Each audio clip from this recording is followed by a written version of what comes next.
Hi, everybody. Um, just wanted to say I was talking to Rick Beato, and I'm so thrilled I got to do that interview with him. I got such great responses from everybody on it, and he's such a good cat. We're talking about doing some more in the future. There's so many stories to tell, and he's the perfect guy to share stories with. So I'm really looking forward to when we can do that again. I'm completely crisp today because like everybody else, I'm just stressed with everything that's going on and just not sleeping at all. I think I slept about 45 minutes last night, but it was a productive night because I watched a whole lot of YouTube like I like to do, and made some discoveries that I'd like to share with you. I find myself, every day feeling I need to play, but some things really, because of production and the whole situation, really, me sitting here playing the bass part is not going to be the same as listening to how the record actually came together.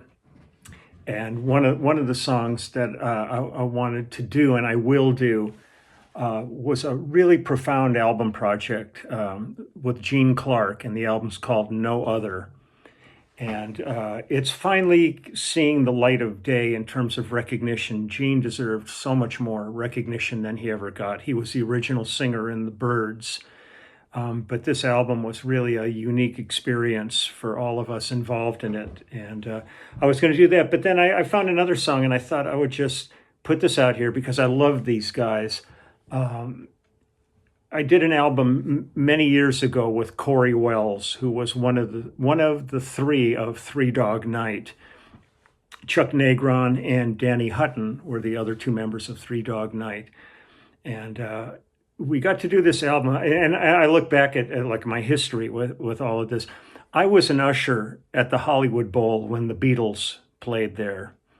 And Danny Hutton had a really successful single. I think it was called Roses and Rainbows. And he was one of the opening acts for the Beatles at the Bowl. And I'll never forget it. That was one of the most astounding experiences of my life, to be sitting in the Hollywood Bowl. I'll tell you the story of it. I was such, like everybody, I was like this major Beatles freak fan, loved them, just thought they were the greatest thing that had happened. They changed music for me. And when the time came for them to play there, tickets went on sale, and bam, they were gone. And I had sent in for them, and I got a letter back saying, sorry, show sold out. Can't do it. Well, the year before, I had applied to be an usher at the Bowl, and they didn't need any ushers at that point. So they said, well, we'll put you on file. And all of a sudden, I get a notice from the Bowl saying, we're having a special concert coming up, and we need extra ushers. Are you available? It was the Beatles. So I actually got paid $5 to see the Beatles. And I managed to get down close enough. My station was kind of way up in the back of it.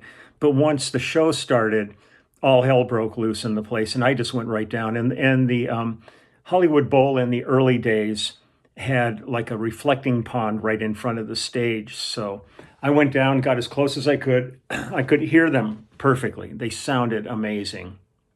And the thing that was great about it was they kept me on for the whole season, for that summer.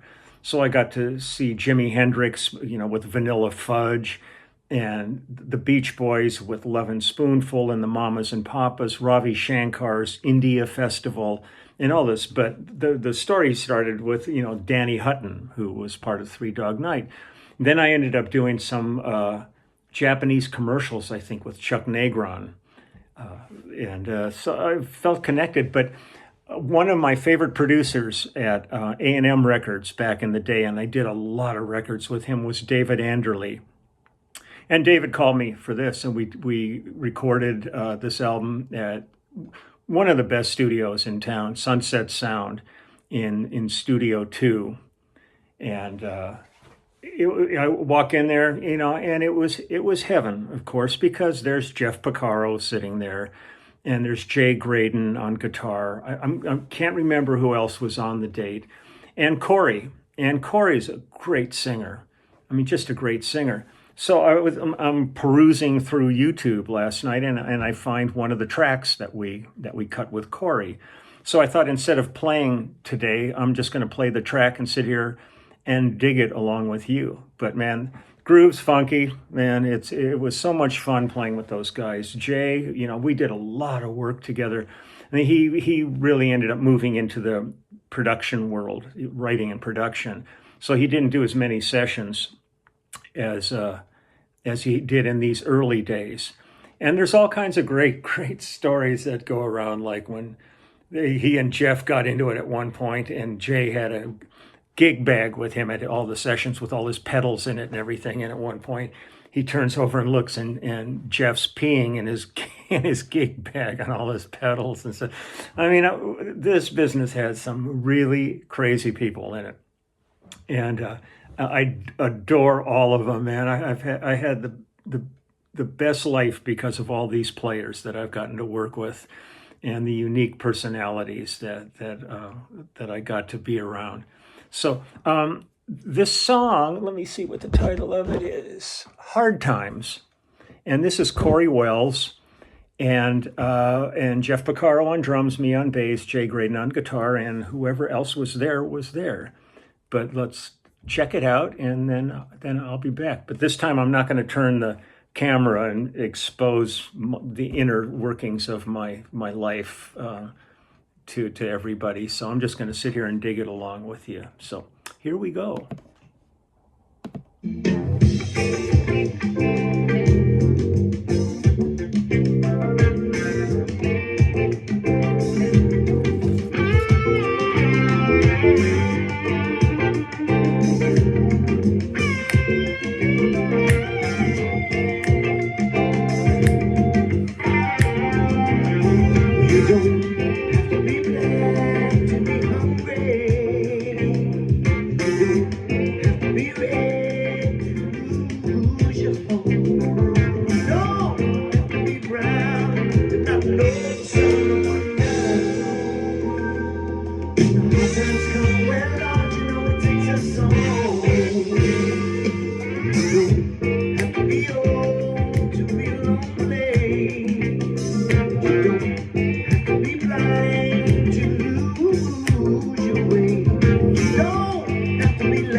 Go Jay.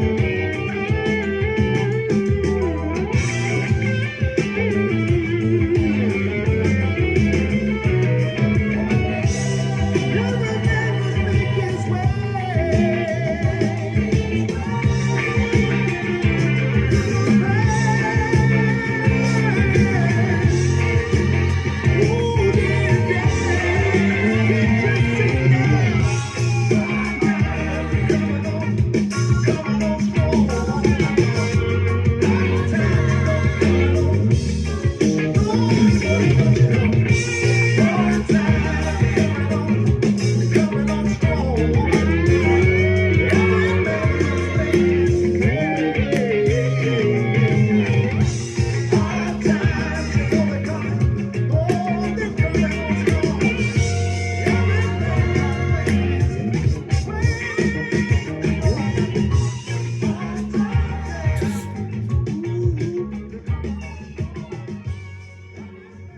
Oh, God.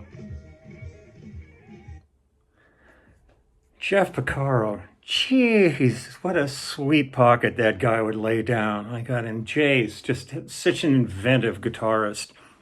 Man, I treasure those times. I close my eyes and I can see the room. I can see all of us playing. It's like just the coolest memories. I feel so very fortunate to have lived this musical life and journey that I've been on. And if it's cool with everybody, I'll do a bunch like this. This is really easy for me, just to pull things out and talk about them, because there's so many different projects that I've worked on that are documented here on YouTube, and it'd be fun just to be an audience along with you, because I really do find it possible to completely separate myself from having done the project and be part of the project. It's real easy for me to put on an audience hat and just sit and enjoy it. And there's a ton of artists, a lot of country people like Mike Reno from Loverboy. I did an album with him that just kills. I want to do the Gene Clark thing because the production was so intense on it that there's no way I could sit here, like I said, and bring it to the table. But I'm going to, just look through all these things and find them and hang along with you. And so I hope everybody's doing okay. Let me know if this kind of thing works for you along with the playing, because that doesn't mean I'm not going to be playing. I still have like Tari and Matador to do from Billy Cobham, and I'm going to dig into the Toto archives and find some stuff there to do. I mean, there's lots of things to play along with, but it's kind of nice when you're like kind of at a low ebb. I just had my power smoothie I start every morning with, and it'll kick in a little while, and then I'll get my nail clippers out and trim my lawn with it or something. Manic. But just again, thank you from the bottom of my heart for all of you coming to this channel. This is a profoundly unexpected turn in my life doing this. Never planned on it, never thought this would be something I'd be doing, but I am having just as good a time doing this as I do when I'm doing. I'm looking at this as a gig, as a gig, and I love gigging. So this is another gig. This is another notch in the belt. So take good care. All the best to everybody out there. And again, thoughts are with everybody out there doing their best to help us out here. I had somebody come on and gave me a bit of shit about, saying that this is really all fake and a hoax. And I wrote back, said, dude, I have friends that have died. This isn't a joke. This is not a hoax. This is really a profound tragedy. And told him to leave. Said, these people on this network are very cool, and we don't need a pant load like you out here. So, good riddance. So, off the soapbox there. You take good care, and I will see you tomorrow. And I will probably do Gene Clark tomorrow because it is something really special, and there's some good stories going with it. So, see you tomorrow.